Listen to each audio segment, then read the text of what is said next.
Can you believe this is naturally colored wood?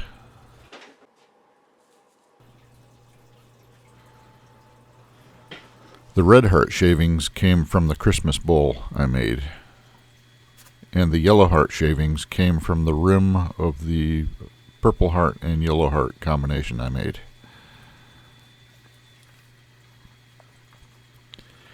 The idea here is to make them look like flames inside of resin.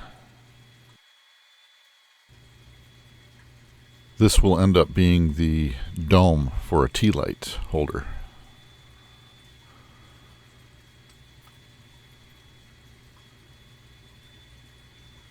And the smaller container will be the stand that holds the actual candle. Once everything was poured, it went into a pressure pot and stayed there for about 18 hours.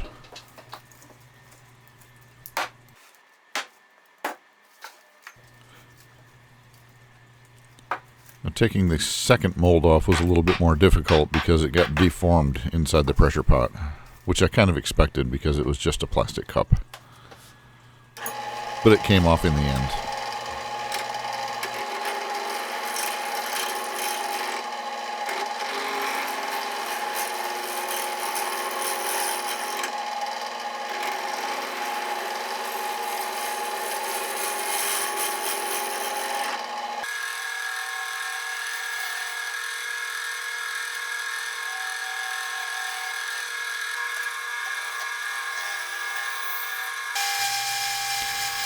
Here I'm just flattening out the end of the base so I can cut the mortise here, and that's where the candle is going to sit.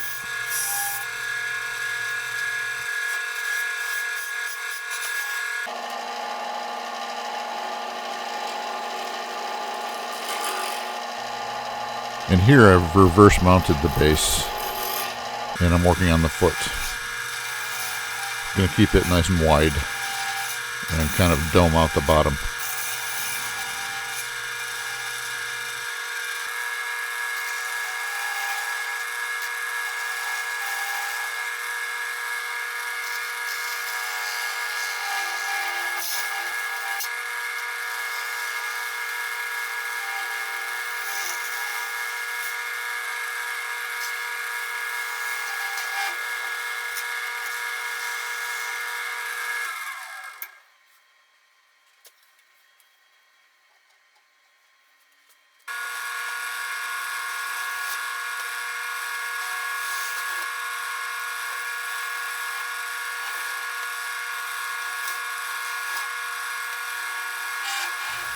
This week I want to show you, with permission from his mom, what one particular very talented young subscriber has made.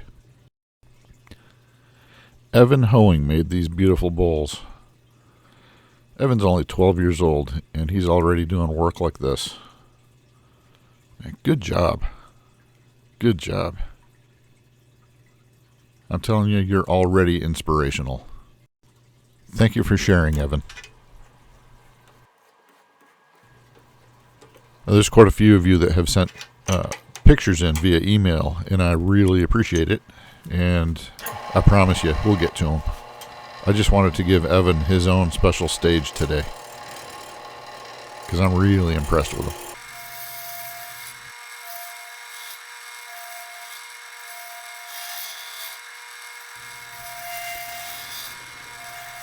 Okay, so I've started working on the top piece, the shade or the dome of the tea light holder. And obviously I'm working on the top and outside first.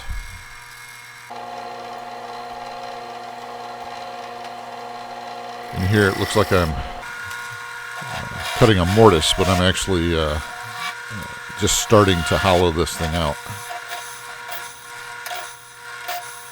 which I thought would be pretty challenging, but it went pretty smoothly.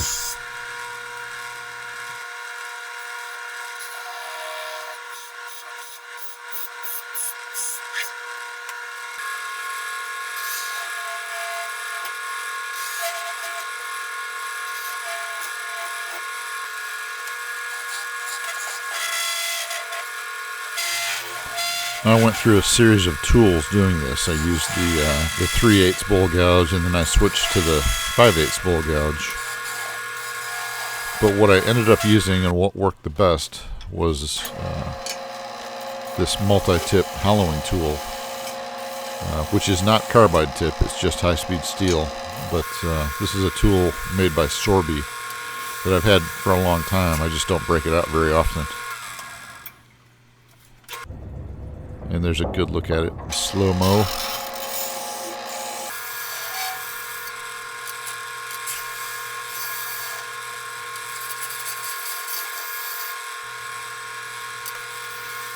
Incidentally, I did all of the turning on this piece, both the base and the dome here, at about 850 RPM. I think I could have turned it faster, but this was where it felt the most comfortable to me.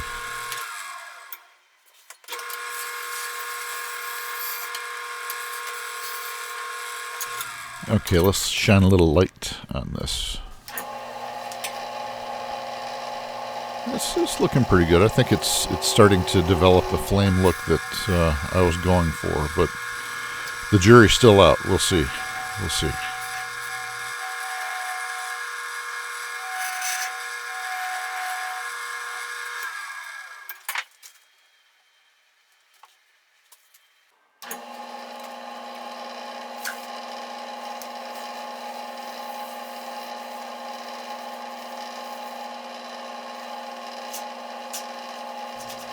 I'm sure it goes without saying, but before I stopped working on the base, I sanded it all the way up to 12,000 grit as well, using wet sanding with micro mesh.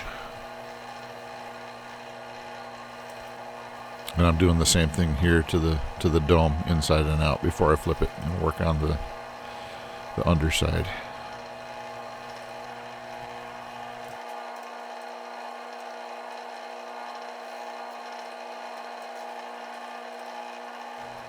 And after sanding, I just touched it up with a little bit of Renaissance wax.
Those little boards are just there for spacing between the piece and the chuck.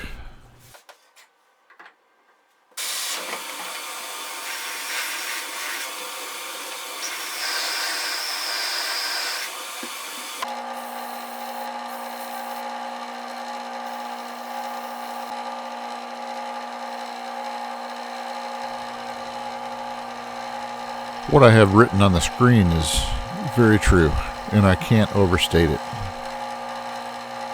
I'm amazed. I'm so grateful for all of you. But by the time this is published on Friday, I'll be at 50,000 subscribers. 50,000 subscribers from all over the world. You have no idea what that means to me. It's amazing. The support that you show by subscribing. It's just so much motivation for me. Thank you so much.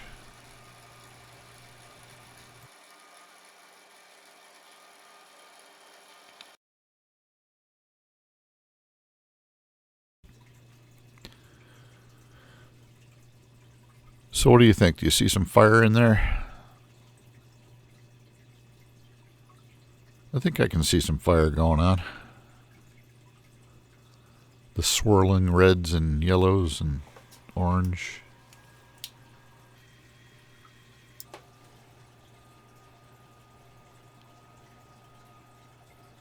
How about now?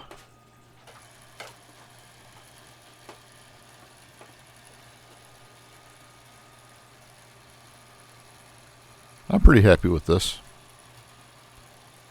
I'll point out that there are some little air bubble pockets here and there that the pressure pot did not take care of, but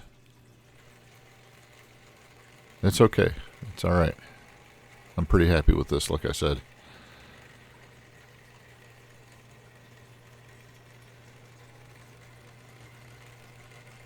Thanks so much for watching.